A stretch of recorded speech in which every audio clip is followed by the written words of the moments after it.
So I'm in Provo, Utah, which is probably one of the safer, largest cities that you could be in. Their population's 112,000, so it's not a huge city, but it's definitely a large city. And I was here for work for about a week, and I wasn't going to film it because as far as crime goes, there's no crime to even really speak of here. And after being here, I just thought, you know, I'm going to film it anyway because sometimes people want to hear about good cities and not always just the bad ones. And we're about to turn onto Freedom Boulevard, which I thought was an awesome name for a road. And I'm just going to go up and down some of these blocks in the downtown. We're not going to exit the downtown too much because I don't have a whole ton of time to do this, but I thought people might want to see it because it's beautiful. I mean, it's nestled here. You can see the mountains ahead of us. And I'm going to turn down here because I think this is the road that it heads right like towards the mountain. Yeah, this road looks really nice when you're driving towards it, although I'm pretty close to the end of it. But you can see it's just kind of nestled in the mountains here. And they just got snow the other day, or since I've been here, it's snowed. In the mountains anyway. So, but this is what the downtown looks like. So I'm just going to kind of weave up and down some of these blocks just so you can get a look of it, because it's a really cute like small town feel for a city that's got over 100,000 people. The population here, though, the population's 112 and 112,000. And it's been declining since 2017, which I don't know why. And I'm kind of thinking I want to look into why it's declining, because it's a really nice, safe city. Demographically, it's 77% white, 14% Hispanic, 1.6% Asian, and 0.5% black. So there's really hardly any black people that live here. This guy's making a left turn on a no left turn. Okay, I'll go up one more block so that I don't have to break the law, dude. The average age here is 23.6. So it's a very young population, too. I know they have at least one college here. What is it, Brigham Young that's here? The Cougars? I saw a sign for it anyway. There's a 39% home ownership rate here, which is really low, especially for a safe city. That's really low. But when I get to the further in, when I get to the cost of living and the housing prices, you'll see why the home ownership is low. The average income here is $37,000. Which is also really low for a safe city like this. I mean, this is something you would see in a city that's got at least some level of crime, which they don't really have here. Maybe we'll turn and go up this road instead of sitting at this light if that guy goes. They also have a 25% poverty rate, which I found kind of odd because I don't see like any homeless people. Everything is really nice and clean, and it doesn't strike you as a place that, you know, I mean, the poverty rate for, I'm probably not going to be able to turn right here now. Another person just pulled up next to me. The poverty rate for a single person is under $16,000 a year. Well, let's see if this person's going, so I can go. So the poverty rate is, I mean, well below their $37,000 average annual income. And I imagine that there's a lot of people that are wealthy here enough to balance all that out, because that's a pretty high poverty rate. Of the people that are in poverty or below the poverty rate here, 6% had a full-time job over the last 12 months. So 6% of the people that work a full-time job live below the poverty rate. 38% of the people that work part-time live below the poverty rate, and 33% of those who did not work at all live below the poverty rate. But you can see that, like, if you just look at this, it's a big city with a really small town feel. Almost any direction you're driving, you see the mountains, and it's kind of a cute city. And I mean, a lot of stuff here is closed on Sundays too. You'll see, like, if you look at restaurants, you'll look at a restaurant and it'll say, oh, bus only. It'll say that it's whether it's open or not on Sundays, because it's very religious, and a lot of the places aren't even open on Sundays. They have a 42% marriage rate, which is kind of low, but it's also decent for a larger city. For whatever reason, people that are married don't seem to want to live in the cities as much as, you know, people that are not married. Even a safe, smaller city like this. 45% of the people that live here were either born in Provo or born in Utah. So that shows that although their population is declining, it shows that a lot of the people that live here came in from somewhere else. 11% are foreign born, and 7.3% are considered non-citizens. So I say it in all my videos, when that non-citizen rate pops up, you have no idea if that number is even close to accurate or not. I mean, somebody has to admit to being here illegally for them to show up in the census as somebody that is here illegally. So take that number with a grain of salt. Although if they are claiming to have over 7%, it's probably actually 10 or 12.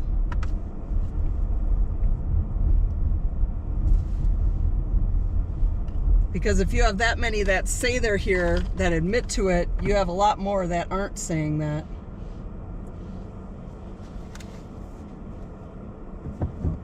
I could have gone. I'm going to go. Yeah, pretty much every direction you look, you see the mountains. It's really nice. It's kind of like they're just in a little pocket here. So going back to 2009. Okay, so we're going back. It's 2025 right now, so we're going back a lot of years. They have either 0, 1, or 2 homicides a year. Mostly 0. In 2011, they had 4 homicides. That's the most that they've had. They had going back to 2009 was the 4 in 2011, and that gave the city a murder rate of 3.5 that year. That is an extremely good murder rate. Extremely good.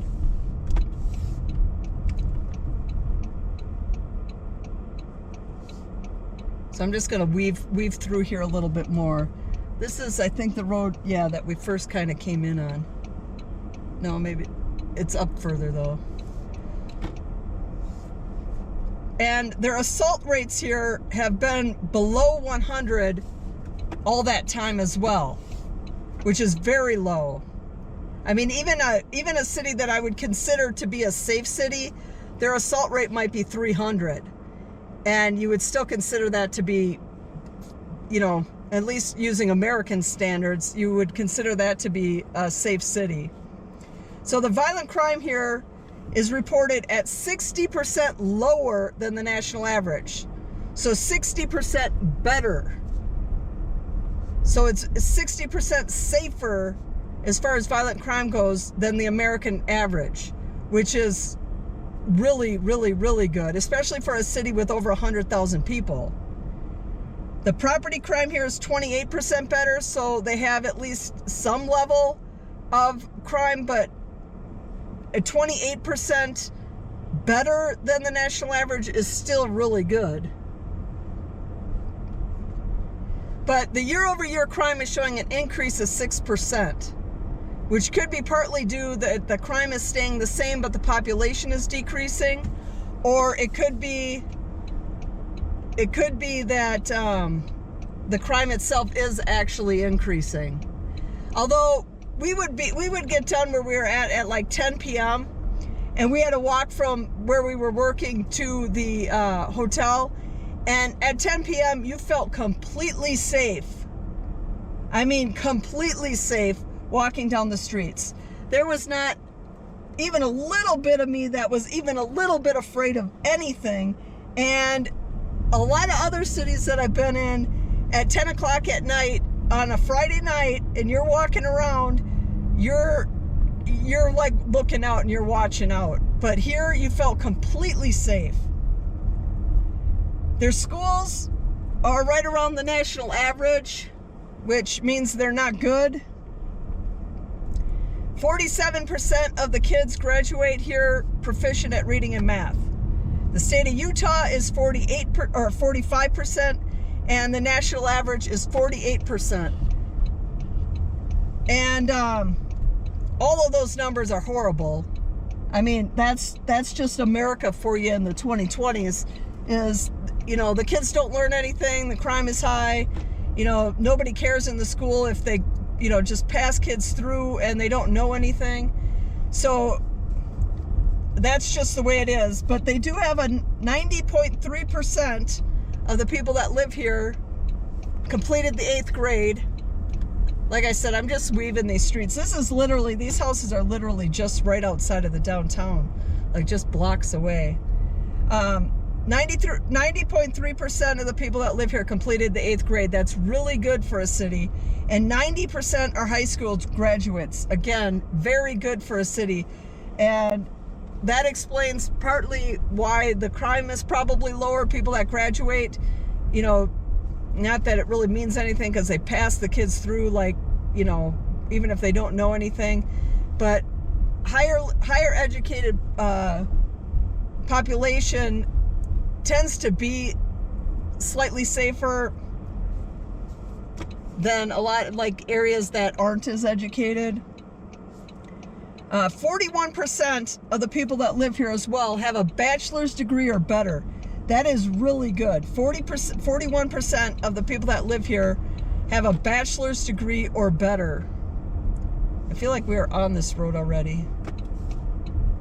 Although I think I just saw the other side. Oh yeah, this is Freedom Boulevard. This is where we started. So I'll go left here. We're still just kind of weaving up and down so you can get a kind of a look at what the city looks like. The cost of living here is 12% higher than the national average. So it's not cheap. And housing here is 41% higher, which, like I said earlier, explains the 39% home ownership rate. And it's, as far as the cost of living goes, it's 8% higher here than even the Utah average. And Utah, their sales tax, this is just kind of some interesting stuff I came upon. Utah's sales tax is 20% higher than the national average. And the income tax here is 87% higher than the national average. I didn't look up to see what their sales tax or what their income tax was, but 87% higher than the national average. I mean, that's really high. The average home price, and I don't know how new this information is, because sometimes you look this stuff up and it's a year or two old, but the average home price here is listed at $300,000, which actually sounds cheap if you're getting a house in the mountains like this. To me, it sounds like it would be cheap. And the average rent here is only $900 a month, which that's what made me question when this data came out, because that's lower than the national average. But I did notice, though, the first few nights I was here, there were sirens every night.